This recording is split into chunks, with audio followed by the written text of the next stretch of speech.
Good morning. Am I audible? Good morning, sir. Yes, sir. Okay. So today we will going to start the next type of linear regulated power supply, and that is SMPS. SMPS stands for switch mode power supply. Okay.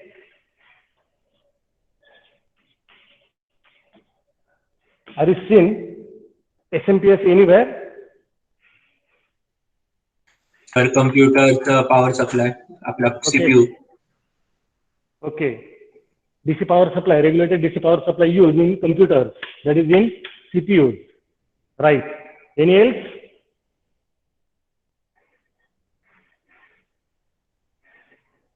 Any else? Charger. Yes, mobile charger. That is the best example. Right now, our mobile charger, it is not linear IC based regulated power supply. Okay, it is SMPS based, right? So before going to that actual detailed design, we're going to see its basic working principle. Okay. So see, simply here I will going to draw one simple diagram. There is one switch connected in between somewhat DC source and the resistive load. Okay, this is a switch. Here I will consider 207 volt DC supply with the polarity like this. Is it? Am I audible properly? Yes, sir. Okay. So see, if I turn on, that means close and open this switch, what nature of output we can obtain across this RL?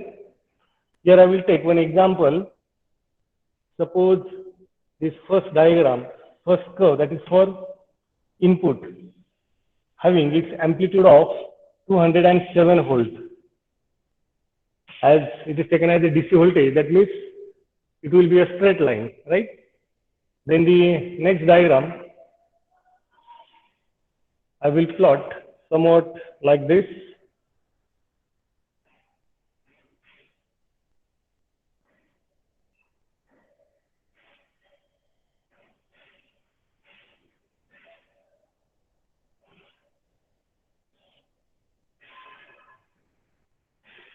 Again, one more I want to show here.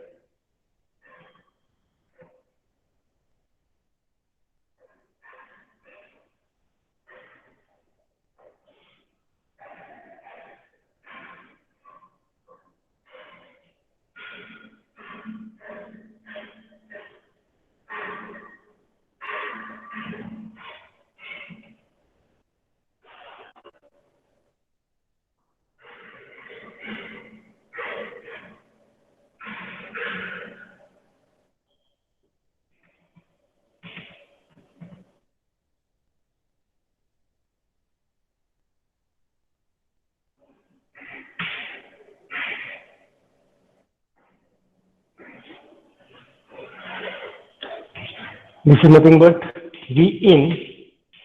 This one I will going to call it as VO1. This one I will going to call it as VO2. Okay.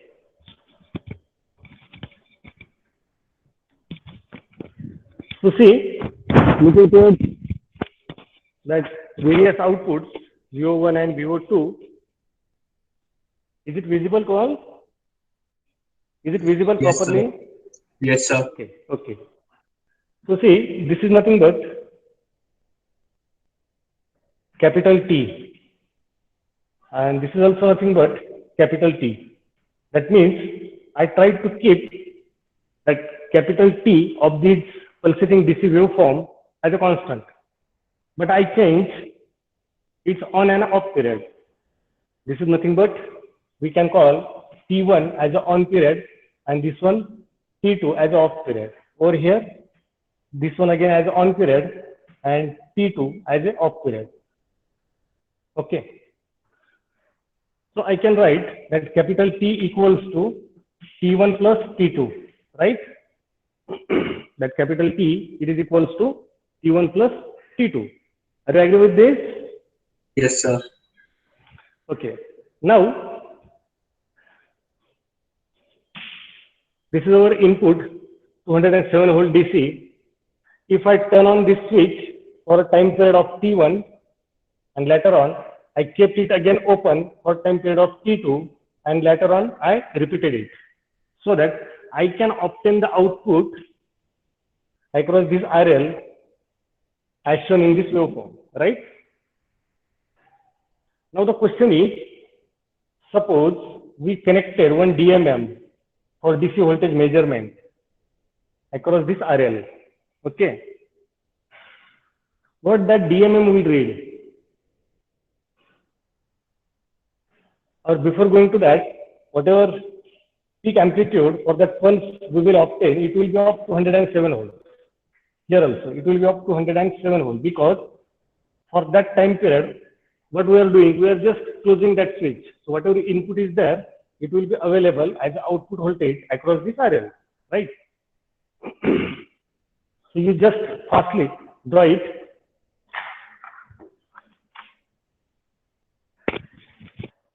Okay.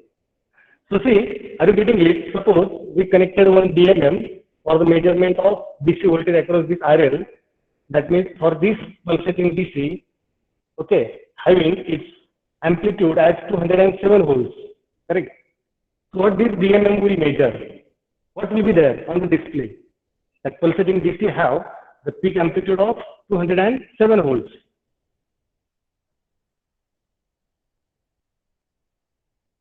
What do you think? How much it will be? Don't know? Are you getting my question? First of all, see, there is a pulsating DC having its on period as T1 and off period as T2, so that its total time period is capital T, correct? Whenever that switch is in on state, the obtained output voltage have the amplitude of 207 volts, and at T2 it will remain 0, and again that cycle will get repeat, correct? So across this pulsating DC, if I connected one DMM, this one, for DC voltage measurement, what that DMM will read? 207 or 0 or somewhat moderate value? Sir, less than 207 volts.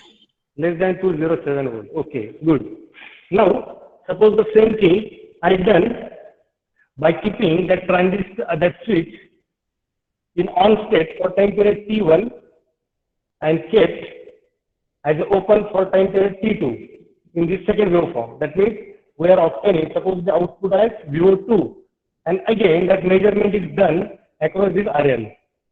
VO for this waveform, second one. Will it remain same as the previous or somewhat different?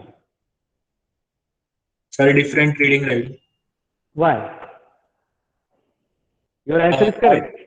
On time different, sir. Yes, on time is different. Okay. So how it is to be calculated? How much it will be? So for that, there is one derivation. You can write it as VO equals to 1 by T integration 0 to T1 of that V in dt. You can note down it. Okay. That VO equals to, output voltage equals to 1 by T 0 to T1. You can write here this one as V in, or you can note it as VO also, because for this time period 0 to T1, how much will be the output voltage? In general, we will write it as VO, correct? But actually how much it is? It is equals to input. Are you getting it? For time period 0 to T1, as we are taking that integration of what? That output voltage. right now. How much is output voltage for time period T1, 0 to T1? It is equals to input because the switch is closed and that output will going on to follow the input. Is it? And that's why initially I written it as 0 dt. So the same thing you can write that is equals to 1 by T 0 to T1 of V in dt. Is it? Just do that integration. It is very simple. You can write it as equals to VO equals to, that is output voltage, equals to T1 upon capital T into V in, simply. How much will be the output voltage? That will be to measured by the DMM. It will be equals to T1 by capital T into V in. That means from this equation, see, already we kept that capital T as a constant for both. Initially already I told you. As well as that V in is also constant. I taken it as 207 volts DC, right? So you can conclude here, therefore, whatever output we will obtain, that will be directly proportional to what? T1. Are you agree with this? If that capital T and V in is constant. Correct now? Yes, sir. If that input voltage or that capital T, if it is kept constant, then that obtained output voltage that will be directly proportional to T1, right? Now what is T1? What is this T1? Okay. Yes, it is on time. And what is capital T? T1 plus T off. T1 plus T2. That means T on plus T off for both. It is applicable for both. Correct now? So here again you can write that is equals to VO equals to T on divided by T on plus T off. Yes or no? Times V in. Correct? Now what is this T on divided by T on plus T off? Duty cycle. Yes, very nice. Therefore, okay, I will continue it over here only. Therefore, what is my output voltage? That will be equals to duty cycle times of input voltage. Now remember this formula. Simple formula. Correct? VO equals to D into V in. So simple. So whenever we will going on to finalize this duty cycle, our desired output voltage we can obtain by considering the particular value of that input. Again, I will go on to consider that input as 207 volt DC, which we can obtain by rectifying our 230 volt RMS directly without any step down transformer. Right now, this value already we determined during our previous sessions also.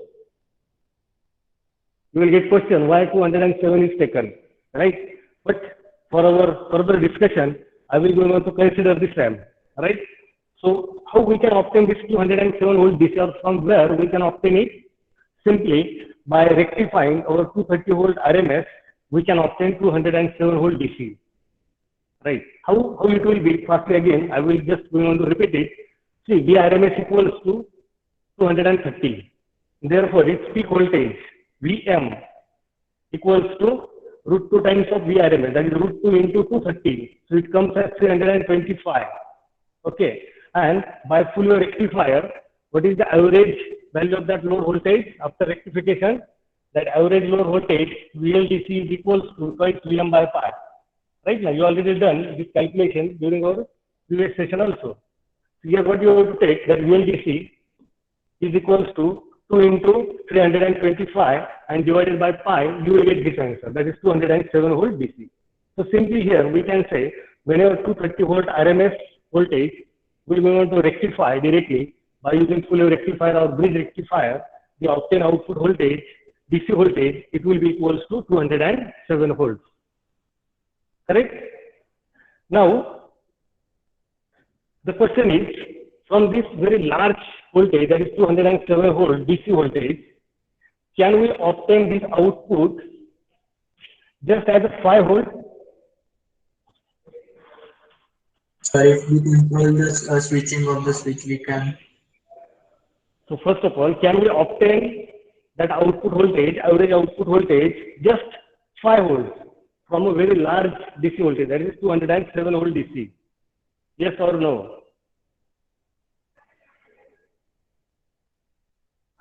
So Yes, we can. Yes, we can. That's why I taken this example right now. So see, simply here we will do that calculation. Suppose my switching frequency of this switch is 20 kilohertz. Okay? Switching frequency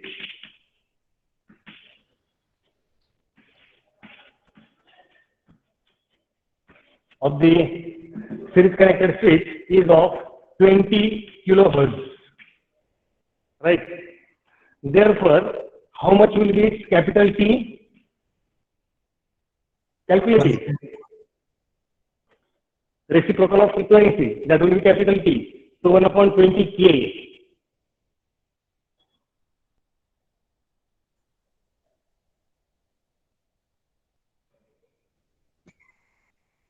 50 into 10 raised to minus 6. That means 50 microsecond. Correct now? Yes. Is it 50 microsecond? Yes, Okay. Yes, sir. Now, as per our derived formula, we will try to find out how much should be T on and T off, so that whatever question I asked, can we obtain just 5 volt DC? Okay. Now our desired output is 5 volt. Again, I will just simply write that formula here. Duty cycle into V in. Therefore, my required output voltage is 5 volts equals to duty cycle into V in, that already we defined, which is of 207. Okay. Now, what is that duty cycle? This is nothing but T on divided by capital T, that is T on plus T off. I will directly write it now as capital T into 207. Right. So this capital T is how much? It is of 50 microsecond, because we are switching this switch with the frequency of 20 kilohertz. Right.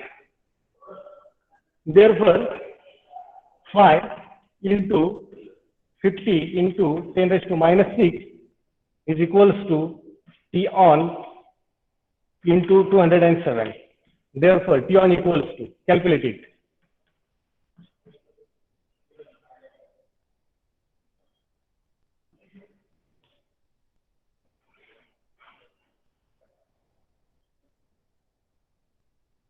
Is it visible? Whatever I written on the board, is it visible properly? 1.20 microsecond. 1.20 20. microseconds. 1.20 Yes, microseconds, correct? Now? And therefore, T off will be how much? Yes. Correct. How much will be T off? Capital T minus T on, that is nothing but T off, right? So 50 micro minus 1.20 micro is your T off. So how much it is? 48.8. Yes, sir. So that T off, Yes, it sir. Yes, is sir. 48.8 microseconds. So whenever we will going on to switch that switch, by this T on and T off, we can obtain such type of output. That is my VO2, right now. Why I am calling this VO2 as our desired? Because as per the shown waveform, that T1, which is nothing but T on, it is very small as compared to off period. Is it? So T on is very small as compared to T off. And that's why its average value, as per that formula, it will be equals to, we can say, 5 volt DC. Are you agree with this? Later on, Yes, we will go on to filter it and everything. That processing will go on to perform so that its average value, DC value, it will be equals to 5 volt DC. Correct? Yes, sir.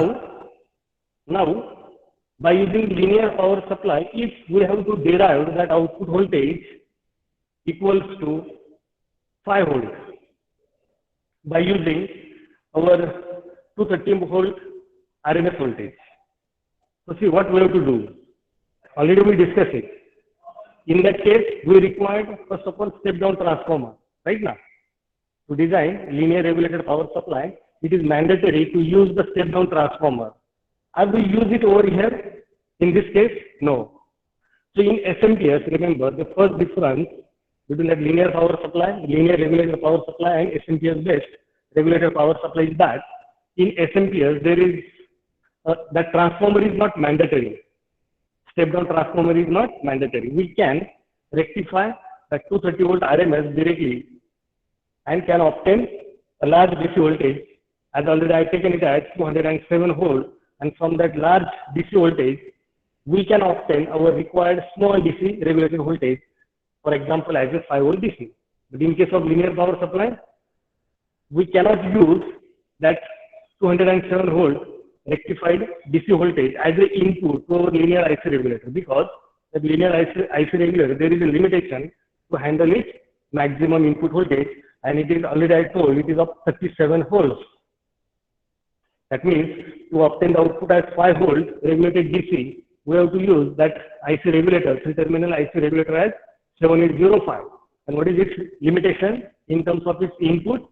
We can apply maximum input unregulated or regulated DC as a 37 only. Beyond that, that regulator IC gets damaged. But in this case, that is in case of switching type of power supply, there is no need to use that step down transformer. Are you getting it? Yes, sir. Okay. Now, we'll see about this switch. Which switch we should prefer? Our conventional switch, which we are operating manually on and off. No, we can't, because see, as per your calculation, its T on period is 1.20 microsecond only, and T off period is 48.8 microsecond. That means that switch it should get operated very fastly from its on state to off state, or as well as from off state to on state. That means we have to use electronic switch. Are you agree with this? Whatever switch we will be going to use, it should be Yes, an sir. electronic switch. Electronic. Now, which devices can we use as a switch? MOSFET. MOSFET, okay. MOSFET. MOSFET, then Transistors. MOSFET is a transistor. MOSFET itself is a transistor, okay. BJT. So, yes, we can use either BJT or MOSFET or IGBT, etc. Right? There are a number of transistors available in the market, and as per their features, we have to select it. Now, what feature is required, that also I will be going to explain in detail. Right? So, whatever switch we will be going to use, that switch it should be a transistor switch. Okay? Sir आपण relay use करू शकत का? What? Relay Relay. Again, how you will operate that relay? How you will turn on and turn off that relay? Sir magnetise करून करता येईल ना त्याचे ते coil? No. To magnetize and demagnetize, again there will be a requirement of switch to pass the current through the coil and to block the current passing through the coil. Right now? Yes.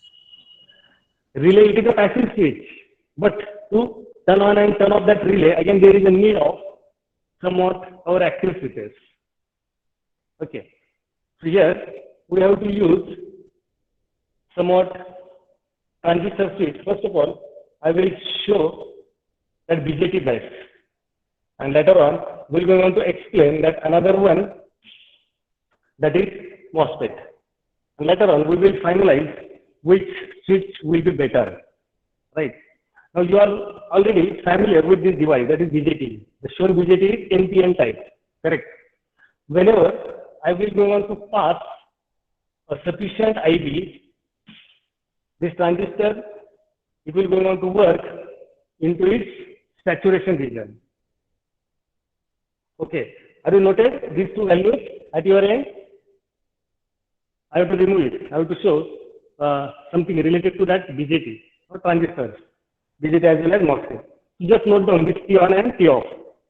Later on, we will require it. T on is 1.20 microsecond and T off is 48.8 microsecond. Okay.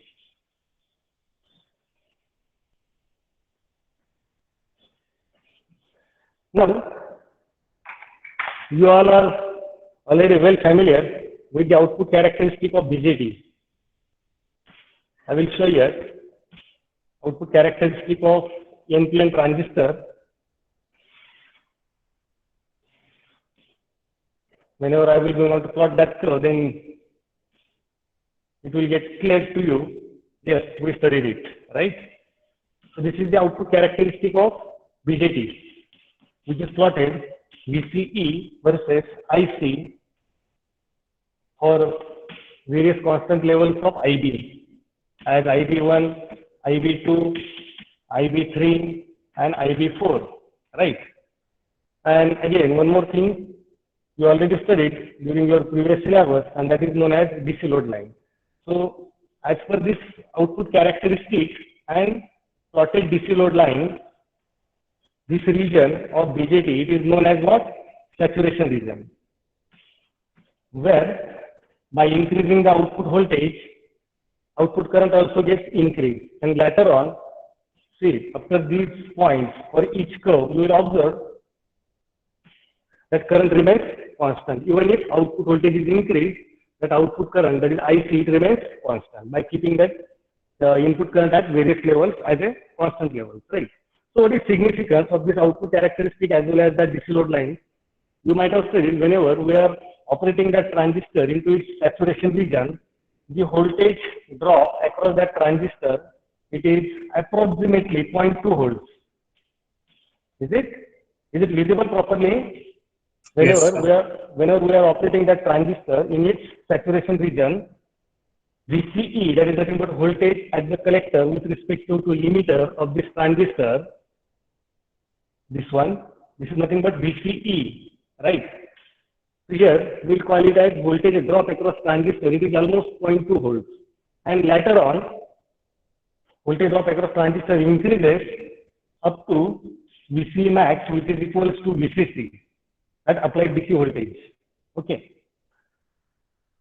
So see, whenever we have to use any transistor, or here we will take example of BJT, whenever we will going on to use it as a switch, it should not get operated into its active region. This active region, it is particularly reserved as an amplifier.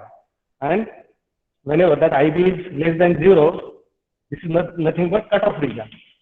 Cutoff means what? That transistor will go on to act as an open switch, right? See, in active region also, it will go on to act as a closed switch. It will go on to pass the current through it, no doubt. But what is its disadvantage in this application? If, for example, that operating point is selected anywhere in that active region, I will go on to select it over here. And if you try to observe the voltage across that transistor, it is somewhat large as compared to 0.2, right now. That means whenever you will go on to operate that transistor anywhere in that active region like this, towards that VC max, you will observe the voltage drop across transistor, it gets increased towards VCC, right? And that's why it is mandatory, being a on switch, being a closed switch, that transistor it should get operate in the saturation region, so that we can avoid the more voltage drop across it. Remember, being a closed switch, how much should be the voltage drop across that switch? Suppose I just close that switch, that already I told that output will go on to follow the input, right? But exactly how much it will be equals to input minus voltage drop across that switch. Are you agree? Whenever current will go on to flow through that closed switch, we will go on to obtain the output, right? Here, ideally we are saying that obtain output voltage, it will be equals to input. But practically, really, how much it will be? It will be equals to that applied input minus voltage drop across that switch. Is it? Now, how much should be the voltage drop across that closed switch? Ideally, it should be 0. Correct now? Because it is nothing but what? The drop, wastage of power across it. So it should be as low as possible. And that's why whenever we have to use that transistor as a switch, then the voltage drop across that switch, it should be as low as possible. And in which region it is possible? It is possible only when that transistor is operated into its saturation region, this BJT particularly, right now. And as per or practically, it is determined that voltage drop it is approximately of 0.2 volts. This is also sufficiently large, right? Then there is need of input current also. So whatever source you will apply here, suppose there is somewhat pulsating DC source like this to operate this transistor. Whenever this pulse will be high, there will be non-zero IB. Non-zero IB means this IB should be IB max. Then and then that transistor will get forced into saturation region, correct? Whenever that pulse will be at zero level, that means base potential will be zero for this transistor. IB will be how much? It will be zero. And whenever IB will be zero, that transistor will come back to its cutoff region. That means it will going to act as a open circuit. Are you getting it? So Yes, this pulse amplitude, driving pulse amplitude for this transistor, it should be sufficiently large. Correct now? Whenever it will be sufficiently large, then and then we can say there will be a sufficiently large IB if that IB is moderate. Correct? If that pulse amplitude is not sufficiently large and that IB is not again sufficiently large, if that IB is moderate but greater than zero, where the transistor will operate, it will go on to operate into its active region. So it will get closed, no issue. It will go on to pass the current. But what will be the disadvantage? As high voltage drop. yes, there will be a more voltage drop across that switch, and that is nothing but wastage of power. So to minimize that losses across the switch, across the on switch, that transistor should get forced into its saturation region. Are you getting it? Yes, sir. Okay. Now we'll consider another transistor. I will go on to replace this BJT by MOSFET, which you studied already in previous year. I will go on to place here N channel E MOSFET like this. And again, we'll go on to drive its gate terminal by the same pulsating DC. Now, this characteristic, output characteristic of MOSFET, it will be in between VDS, that is drain to source voltage, versus ID, okay? And for various values of what? VGS, that is input voltage. Because MOSFET is known as a voltage control device. Here it is VGS1, VGS2, VGS3, and VGS4. Is it? So it will be in between VDS and ID, right? Now, in case of MOSFET, again the same thing you will want to observe. Up to a particular value of that VDS, whenever we will going to increase it by keeping the input constant, drain current also increases, and later on it remains constant. So you will be able to observe it for any curve. So in case of MOSFET, where that current increases linearly, that region is known as what? Ohmic region. While the current remains constant is known as a saturation region.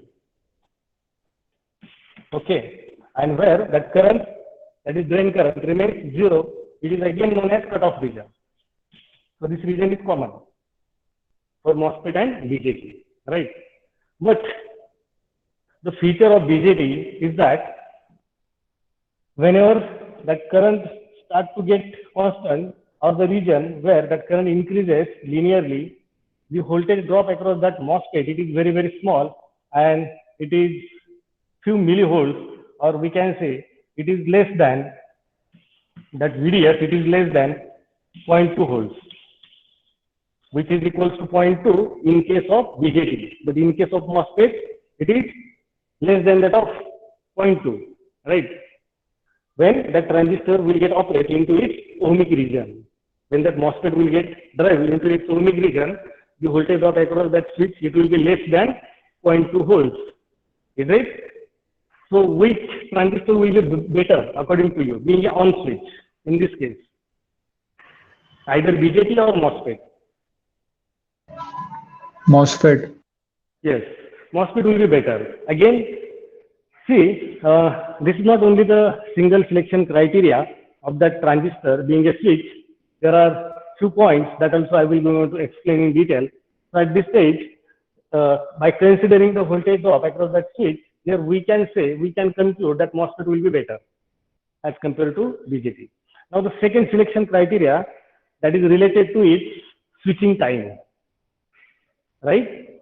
See, as per our calculation, this T1 is only of 1.2 microsecond. Is it? That on period, that transistor should remain on only for 1.2 microsecond, and later on for 48.8 micro, it should remain off. Now see, if it's on time means what? Whenever we will go on to apply the gate pulse, later on, how much time that transistor takes to get turned on? That is nothing but T on of transistor. On time of transistor, time taken by transistor to get turned off from its previous state, that is off state to on state. Is it? It will not be zero. Practically, ideally it is considered as zero, but practically it will be non-zero. That means while selecting this switch, transistor as a switch, at what frequency we are operating it, or what T on and T off we are expecting from that switch, the selected switch should have that on period less than our T on, required T on, or less than this T1 here, I can say. Agree with this? Otherwise, what will happen? See, for example, suppose T on of this transistor is of 5 microseconds, right? Whenever we will going to apply this gate pulse, now how much will be the width of that gate pulse? That gate pulse width, it should be equals to T1. Is it? That is nothing but 1.2 microsecond only. Then and then that transistor will be going to remain on for that 1.2 microsecond. Whenever that gate pulse will get removed, or whenever it will become zero, VGF, it will become zero, and again that transistor will come back to its off state. Is it? So that gate pulse, it should remain zero for how much time period? As per our logic, it should remain zero for 48.8 microseconds. Is it? Sir. But by applying the gate pulse, later on that transistor will get turned on. Right now, as per our example, if on period, on time of this transistor is 5 microseconds, means by applying the gate pulse, later on it will be going to take 5 microseconds and then we get switched to its on state. That is the meaning, right? But before turning on of that transistor, what will be going to happen? As our gate pulse is very small in width, that is only of 1.2 microsecond, it will go to zero. So that transistor, it will remain off. It will not going on to turn on. Are you agree? Are you getting it? Yes, sir. So the on period of transistor, that is also very important. That means the operating frequency while selecting the transistor, it is also one of the major selection criteria. The transistor, selected transistor, it should be very fast. Very fast means what? Its on period to get turned on as well as to get turned off, both should be as small as possible. That means ideally we can say that transistor will go on to turn on within 0 seconds, or will go on to turn off from its on state to off state again within 0 seconds. But practically it is not possible. Practically you have to identify that transistor having its minimum on and off periods. Is it? That times, turn on and turn off times. Second selection criteria, next selection criteria, not only again it's T on and T off, right? Whenever we will go on to select that transistor, we have to identify whenever it will be on to turn on, how much will be the current flowing through that on switch. Is it? That we can determine whatever load we are considering, this much load I will be able to operate to my this design and develop power supply. So my that load will be able to take this much current. So what is the source of that current, or what is the path of that current? The path will be through the transistor only. That means it should have that much capacity to handle that much large current.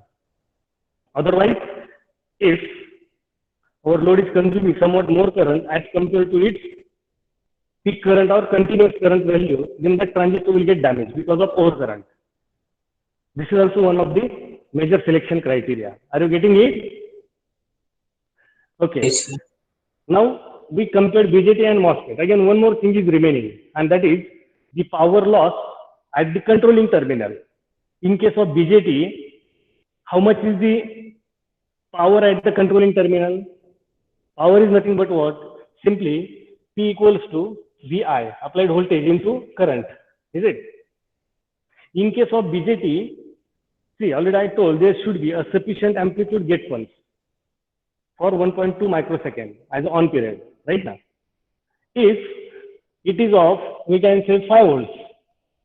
This gate pulse amplitude is of, suppose 5 volts. And to force that previous switch, that is BJT, into its saturation region, okay, or on switch region, there is a requirement of IB max. Already I explained it right now. So if that IB max is 10 milliampere, to switch the transistor BJT into its saturation region, the IB max required is suppose 10 milliampere. So you can simply calculate the power utilized at the controlling terminal of that BJT. Yes or no? P equals to VI, applied voltage, that is 5 volt, peak amplitude pulse into current flowing through that controlling terminal, that is base terminal, which is of 10 milliampere. So 5 volt into 10 milli, this much will be the power utilized at the controlling terminal of that BJT. Agree? Now, in case of MOSFET, calculate it. How much it will be? As MOSFET is known as voltage control device. Why it is known as a voltage control device? Because in case of MOSFET, by applying that gate pulse, gate voltage only, there is a formation of that channel. Right? That channel gets induced by the application of sufficient gate voltage. And second feature of MOSFET is what? How much is the gate current, input current of MOSFET or gate current? That is IG. You already learn all these things during previous year. You know, EDC only. IG is how much? IG is 0, na sir? Yes, that IG is always 0 because of SiO2 layer. It is used in case Yes. of E MOSFET, right now. And the shown MOSFET is E MOSFET, in channel E MOSFET. So there is a SiO2 layer between gate and the channel, or gate and substrate of that device. And that because of that SiO2, which is acting as a good insulator, no current flows. That means IG is always equals to 0. And that's why we are calling that MOSFET as a voltage control device. And BJT, its controlling, its conduction, it depends on the value of input current, that is base current. And what is the source of current? There is a need of somewhat voltage, and then there will be a current, right now. So in case of BJT, by applying 5 volt amplitude gate pulse, there will be IB max, suppose 10 milli. We can say power consumed at the controlling terminal, it will be non-zero. Are you agree with this? In Yes, case of sir. BJT, as there is an input current. Now in case of MOSFET, as IG is always equals to 0, and if this 5 volt amplitude, same amplitude gate pulse is applied, how much will be the power dissipation at the controlling terminal? 0. Yes, it will be 0. So P max in case of MOSFET, it is 0. Practically, we can say approximately it will be 0. Why approximately? Because there will be somewhat leakage current through the SiO2. But that leakage current, it will be in nanoamperes. It will be very, very small, as good as 0, right now. And that's why, in general, we can say the power dissipation at the controlling terminal of MOSFET, which is acting as a switch, that will be approximately 0. Are you getting it? Yes, sir. And that's why we should prefer MOSFET as a switch in this case, instead of BJT. But in few applications, still, that BJTs are also preferred. No issue. Again, that depends on how much is the input voltage applied at the input terminal of that switch. Few MOSFETs are there. I think last year we preferred that IRF 540N. IRF 540N, this is the N-channel E MOSFET, having its RD on. That means whenever that MOSFET operates in its ohmic region, its RD on, it is negligible, as good as 0 ohm. And that's why the drop across that RD on, that is across drain to source of that MOSFET, it is almost 0 volts or closer to 0 volts. And again, practically it should be as low as possible. Is it? So if you want, you just go through that data sheet, just note down that transistor IRF 540N. Its maximum current handling capacity is also 4 amperes. You just check that features or related characteristics of that transistor. You will observe its VGS on threshold voltage as well as its maximum drain current conduction capacity. Right now, similarly, maximum drain to source voltage, how much we can apply. Can we apply 207 volts really to that transistor or not? Or if it is not there, then for which MOSFET I should select. So just try it. Okay. Otherwise, during our next sessions, again, I will going on to explain, but you also try it. Is it? So I think our time is also over.